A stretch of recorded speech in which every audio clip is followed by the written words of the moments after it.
नमस्कार विद्यार्थियों, बीए द्वितीय वर्ष प्रथम प्रश्न पत्र की कक्षा में आपका स्वागत है। महाकवि भूषण को हम पढ़ रहे थे। इसी क्रम में आज हम भूषण के कुछ और कवित्वों की व्याख्या करेंगे। तो आइए देखते हैं उनके ये कवित्व। पहला कवित्व देखिए। भुज भुज गेस की वो संगिनी भुजंगिनी सी, खेदी खेदी खाती दीह दारुण दलन के, बख्तर पाखरनी बीच धसी जाती मीन, पैरी पार जात पर वह जो जलन की। रैया राव चंपती को छत्रसाल महाराज, भूषण सकत को बखानी यो बलन के। पक्षी पर छीने ऐसे परे पर छीने वीर, तेरी बर छीने हैं खलन के। प्रस्तुत कवित्व छत्रसाल प्रताप शीर्षक से लिया गया है।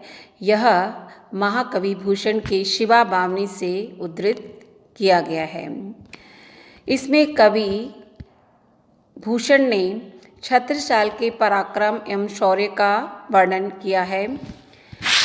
कवि के परिचय में आपने पढ़ा था कि महाकवि भूषण शिवाजी के दरबारी कवि थे। इसके अतिरिक्त पन्ना नगरी के महाराज छत्रसाल के यहाँ भी उनका बहुत सम्मान था। यही कारण है कि उन्होंने छत्रसाल को लेकर के छत्रसाल प्रताप शीर्षक के अंतर्गत छत्रसाल के शौर्य एवं पराक्रम का वर्णन किया है। तो देखिए, इसमें भुज भुज गेस की वो संगिनी भुजंगनी सी, खेदी खेदी खाती दी है दारुण दलन के, कि राजा चंपती राय के सुपुत्र महाराज छत्रसाल की भुज भुज केस की भुजाओं रूपी सर्वनाग के साथ उनकी संगिनी भुजंगनी सी तलवार जो है वो सर्पिणी के समान साथ रहती है। खेदी खेदी खाती दी है दारुण दलन के, और वह दीन यानी शत्रु पक्ष के सैनिकों को खोद खोद कर खा जाती है। कहने का अभिप्राय यह है कि महाराज छत्रसेन की भुजाएं रूपी सर्पनाग में उनकी तलवार रूपी सर्पिणी के समान वो सदैव बनी रहती है।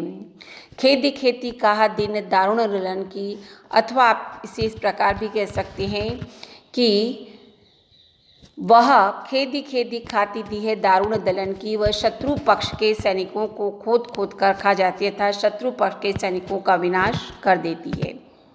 बख्तर पांच रनी बीच धसी जाती मीन, और वह सर्पिणी के समान तलवार, भयानक तलवार जो है शत्रु पक्ष के लोहे के कवच, बख्तर मतलब कवच और पाखरनी मतलब लोहे की सांकल या लोहे की जालों के बीच में इस प्रकार से धंस जाती है, इस प्रकार से उन्हें चीर कर पार निकल जाती है, जिस प्रकार से कि मछली जल के प्रवाह को चीर कर पार कर जाती है। अर्थात कहने का अभिप्राय है कि वह सर्पनाग के समान विषैली है, तो मीन की भांति वह फुर्तीवान या फुर्तीली भी है। रैया राव चंपती को छत्रसाल महाराज, भूषण सकत को बखानी यो बलन की। महाकवि भूषण कहते हैं कि राजा चंपती राय के सुपुत्र छत्रसाल महाराज के बल अथवा शौर्य का वर्णन भला कौन कर सकता है। अर्थात उनके शौर्य पराक्रम का वर्णन करने का सामर्थ्य किसी में नहीं है। पक्षी पर छीने ऐसे परे पर छीने बेर, तेरी बर छीने है खलन की। छत्रसाल के तलवार की प्रशंसा करते हुए कहते हैं कि हे छत्रसाल महाराज, तुम्हारी तलवार ने दुष्टों के बल को इस प्रकार से छीन लिया है कि वो पंख कटे हुए पक्षियों की भांति धरती पर गिर गए हैं। अंतिम पंक्ति में बरछी और बरछीने में यमक अलंकार का प्रयोग देखने को मिलता है। बरछी यानी तलवार और बरछीने का अर्थ है बल को छीन लिया है। इसके अतिरिक्त विशेष में हम देखते हैं कि इसमें भुज भुज गेस भुजाओं रूपी सर्पनाग में रूपक अलंकार है। भुजंगिनीसी में आपका उपमा अलंकार का प्रयोग हुआ है। उन्होंने 36 साल की तलवार को सर्पिणी के समान बताया है, जो सदैव उनकी भुजाओं रूपी सर्पनाग के साथ रहती है और शत्रु पक्ष का विनाश करती है। तीसरी और चौथी पंक्ति में बख्तर पाखरनी बीच धंसी जाति मीन, ये मोन नहीं मीन है। इसका प्राय है कि मछली की भांति, यानी जिस प्रकार से मछली जल के तीव्र प्रवाह को भी तैरकर पार कर जाती है, ठीक उसी प्रकार से उनकी यह तलवार भी शत्रु सेना के लोहे के कवच और जालियों में धंस जाती है और उन्हें चीर कर पार कर लेती है। इसके अतिरिक्त इसमें अनुप्रास अलंकारों में भुज भुजगेश में छेकानुप्रास अलंकार का प्रयोग हुआ है, तो खेदी खेती खाती दीन दारुण दलन में वृत्त्यनुप्रास अलंकार का प्रयोग हुआ। ख और द वर्ण 2 से अधिक बार आया है। इसी प्रकार से पच्ची पर छीने ऐसे परे पर छीने वीर, तेरी बर छीने है खलन में अंतिम पंक्तियाँ यमक अलंकार और वृत्त्यनुप्रास अलंकार का भी अच्छा उदाहरण है। प वर्ण की और ब वर्ण की अनेक बार इसमें आवृत्ति हुई है। एक प्रकार से कवि भूषण ने महाराजा छत्रसाल के शौर्य और उनकी तलवार की प्रशंसा यहाँ पर की है। खोदी खोदी में आपका पुनरुक्ति प्रकाश अलंकार भी है, क्योंकि खोदी वर्ण की एक बार खोदी वर्ण एक बार फिर आया, या क्या कह सकते हैं कि खोदी वर्ण की आवृत्ति हुई है, इसलिए इसमें पुनरुक्ति प्रकाश अलंकार भी है। तो इस प्रकार से विशेष में आप देखेंगे कि इसमें अनेक अलंकार आपको देखने को मिलते हैं। भुज भुजगेश में रूपक अलंकार, भुजंगिनी सी में आपका उपमा अलंकार, खेदी खेदी खाती दी है दारुण दलन में वृत्त्यनुप्रास अलंकार भी है, और खेदी खेदी में पुनरुक्ति प्रकाश अलंकार भी देखने को मिलता है। तीसरी और चौथी पंक्ति में पुनः उपमा अलंकार का प्रयोग हुआ है, और अंतिम 2 पंक्तियों में यमक अलंकार बर छीने और बर छीने में यमक अलंकार बरछी यानी तलवार ने बर छीने दुष्टों के बलों को छीन लिया है देखने को मिलता है। अगला कवित्व देखिए। चाक चक चमू के अचाक चक चहूँ और चाक से फिरती धाक चंपत्ति के लाल की, भूषण भनत पात साही मारी जेर किनी, काहू उमराव न करेरी कर बाल की, सुनी सुनी रीति बिर देत के बड़प्पन की, थप्पन उत्थप्पन की बानी छत्रसाल की, जंग जीती लेवा तेवे हेके दाम देवा भूप, सेवा लागे करन महेवा महिपाल की। यहाँ पर भी कवि भूषण ने छत्रसाल के शौर्य और उनके पराक्रम और साथ ही उनकी बड़प्पन या यश गाथा का वर्णन भी किया है। तो देखिए, चाक चक चमू के अचाक चक चहूँ और चाक से फिरती धाक चंपत्ति के लाल की। नीचे की पंक्ति से देखिए कि चंपति महाराज चंपति राय के सुपुत्र श्री छत्रसाल किया चाक से फिरत धाक की उनकी धाक या आधिपत्य जो है कुम्हार की चाक के समान चारों ओर घूमता रहता है। अर्थात चंपति राय के पुत्र छत्रसाल की धाक कुम्हार की चाक के समान चारों ओर घूमती रहती है। चाक चक चमू के अचाक चक चहूँ, और ऊपर की पंक्ति का देखिए, चमू यानी सेना, अचाक चक मतलब अचानक, और उनकी सेना के सैनिकों द्वारा जब अचानक से शत्रु पक्ष पर आक्रमण कर दिया जाता है तो शत्रु पक्ष के सैनिक उनकी वीरता और पराक्रम को देखकर चाक चक मतलब आश्चर्यचकित हो जाते हैं या अचंभे में पड़ जाते हैं। आगे कवि कहते हैं, भूषण भनत पात साही मारी जेर कीनी।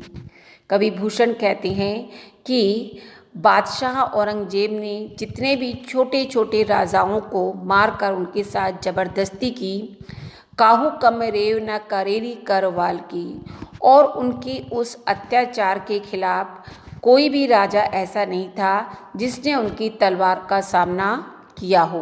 अर्थात किसी भी राजा ने उनकी तलवार का सामना नहीं किया, एकमात्र छत्रसाल ही थे जिन्होंने उनके खिलाफ आवाज़ उठाई या उनके खिलाफ अपनी तलवार उठाई।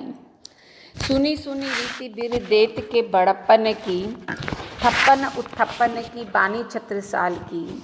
और इस प्रकार से छत्रसाल के बड़प्पन की यश गाथा को सुनकर, बिरदेत यानी यश गाथा को सुनकर, थप्पन उत्थप्पन की बानी छत्रसाल की और विस्थापितों को भी स्थापित कर देने वाली उनकी ओजस्वी वाणी और युद्ध की घोषणाओं को सुन करके अन्य मुगल शासक जो है जंग जीती लेवा वे, युद्ध जीतने के लिए वो उनके साथ या उनके समर्थक हो गए। दाम देवा भूप मतलब उनके समर्थक हो गए, उनके खरीदे हुए गुलाम हो गए, अर्थात उनके सेवक हो गए। और सेवा आगे करण महेवा महुपाल की। और इस प्रकार महोबा के महाराज छत्रसाल का सेवा करने लग गए। अब विशेष में हम देखते हैं, इसमें पहली दो पंक्तियाँ वृत्त्यनुप्रास का अच्छा उदाहरण है, जिसमें च वर्ण की अनेक बार आवृत्ति हुई है। चाक चक चमू के अचाक चक चहूँ और चाक से फिरती धाक चंपत्ति के लाल की। च वर्ण की आवृत्ति के कारण वृत्त्यनुप्रास अलंकार तो है ही, दूसरी पंक्ति में उपमा अलंकार भी है, जहाँ पर महाराजा चंपति के पुत्र छत्रसाल की धाक की तुलना उन्होंने, जो चारों ओर फैली हुई है, उसकी तुलना उन्होंने कुम्हार की घूमती हुई चाक से की है। इसके अतिरिक्त काहू उमराव ना करेरी करवाल में भी वृत्त्यनुप्रास अलंकार का प्रयोग हुआ है। सुनी सुनी रीति बिरदेत के बड़प्पन में छेकानुप्रास भी है और पुनरुक्ति प्रकाश अलंकार भी है। सुनी सुनी में सुनी शब्द की आवृत्ति के कारण पुनरुक्ति प्रकाश है और सा वर्ण की आवृत्ति के कारण छेकानुप्रास भी है। बिरदेत के बड़प्पन में भी छेकानुप्रास है। महेवा महिपाल के में भी छेकानुप्रास, जंग जीती में भी छेकानुप्रास और दाम देवाभूप में भी छेकानुप्रास अलंकार का प्रयोग हुआ है, क्योंकि एक वर्ण एक से अधिक यानी दो बार आया है। इस प्रकार से इस कवित्त में आप देखेंगे कि वृत्त्यनुप्रास, छेकानुप्रास और उपमा अलंकार तथा पुनरुक्ति प्रकाश अलंकारों का प्रयोग हुआ है। आप जब विशेष में लिखेंगे तो उन सभी अलंकारों की पंक्तियाँ लिखते हुए उन्हें उदाहरण के रूप में देंगे। जैसे कि चाक चक चमू के अचाक चक चहूँ और पंक्ति में च वर्ण की आवृत्ति के कारण वृत्त्यनुप्रास अलंकार है, तो दूसरी पंक्ति में चाक से फिरती धाक चंपत्ति के लाल की में उपमा अलंकार का प्रयोग हुआ है। इसी प्रकार आप अन्य अलंकारों के उदाहरण भी लिखेंगे। और छंद में आप कह सकते हैं कि यहाँ कवित्त छंद का प्रयोग हुआ है। आगे अगला कवित्त देखिए। राजत अखंड तेज छाजत सुजस बड़ो, गाजत गयंद दिग्गजन ही साल को, जाहि के प्रताप सो मलिन आप ताब होत, ताप तजी दुजन करत बहु ख्याल को, साज सजी गज तुरी पैदर कतार दीने, भूषण भनत ऐसो दीन प्रतिपाल को, और राव राजा एक मन में न ल्याऊं अब, साहू को सराहो के सराहो छत्रसाल को। यहाँ पर भी कवि भूषण ने छत्रसाल की प्रशंसा और उनके शौर्य का वर्णन किया है। राजत अखंड तेज छाजत सुजस बड़ो, कि महाराजा छत्रसाल का अखंड तेज जो है वो सुशोभित होता है। राजत यानी चारों ओर सुशोभित होता है। छाजत सुयस बड़ो, और उनका अत्यधिक सुयश जो है वो सभी ओर छाया हुआ, सारी दिशाओं में छाया हुआ है। गाजत गयंद दिग्गजन हिये साल को, और उनकी सेना के हाथियों की गर्जना से बड़े बड़े दिग्गजों के हृदय भी पीड़ित होते रहते हैं। साल यानी पीड़ित होना, व्यथित या उनको कष्ट पहुंचाते रहते हैं। जाहि के प्रताप सो मलिन आफताब होत, और आपके पराक्रम के सामने सूर्य भी मलिन दिखाई देता है, अर्थात सूर्य का तेज भी आपके पराक्रम और शौर्य के समक्ष कुछ नहीं है। ताप तजी दुजन करत बहु ख्याल को, आपके शौर्य और पराक्रम के कारण दुष्ट व्यक्ति भी ताप यानी अपनी दुष्टता को छोड़ करके बहु ख्याल को मतलब दूसरों का ख्याल करते हैं, अर्थात दूसरों की सहायता करते हैं। साज सजी गज तुरी पैदल कतार दीने, आपकी सेना के पैदल आपकी सेना के हाथियों, घोड़ों और पैदल सैनिकों की कतारों में सुसज्जित करके सेना प्रयाण करके आपने युद्ध में दीनों की रक्षा की है। इसीलिए कवि कहते हैं कि भला ऐसा गरीबों की रक्षा करने वाला अन्य कौन राजा हुआ है, अर्थात कोई नहीं हुआ है।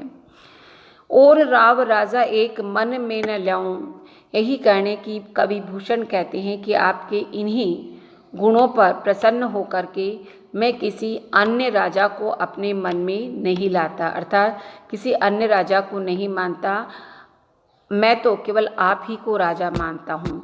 यही कहने कि अब साहू को सराहे के सराहो छत्रसाल को, कि या तो मैं महाराज शिवाजी की प्रशंसा करता हूँ या फिर छत्रसाल की सराहना या प्रशंसा करता हूँ, अर्थात अन्य सभी राजा राव का मेरे लिए कोई मायने नहीं है। मेरे लिए तो सिर्फ महाराज शिवाजी और महाराज छत्रसाल ही राजा है और मैं उन्हीं की ही प्रशंसा करता हूँ। विशेष में देखिए अनुप्रास अलंकार तो आप देख ही सकते हैं। गाजत गयंद में गा वर्ण 2 बार आया है, इसलिए 6 का अनुप्रास अलंकार है। जाही के प्रताप सो मलिन आफताब होत में व्यतिरेक अलंकार का प्रयोग हुआ है। यहाँ पर उन्होंने उपमेय को निकृष्ट और उपमान को श्रेष्ठ उपमेय को श्रेष्ठ और उपमान को निकृष्ट बता दिया है। उपमान यहाँ पर सूर्य है और पराक्रम या उनका शौर्य जो है वो उपमेय है। ताप तजी में पुनः तावर्ण की आवृत्ति के कारण 6 का अनुप्रास है। इसी प्रकार से साज सजी में भी 6 का अनुप्रास अलंकार है। भूषण भनत में भी 6 का अनुप्रास अलंकार है। अंतिम पंक्ति साहू के सराहो छत्रसाल को में वृत्त्यनुप्रास अलंकार का प्रयोग हुआ है। इस प्रकार से आप देखते हैं कि कवि भूषण ने छत्रसाल प्रताप से चयनित इस अंश में छत्रसाल के शौर्य पराक्रम, उनकी तलवार, उनकी सेना और उनके यश का जो है वो वर्णन किया है। धन्यवाद।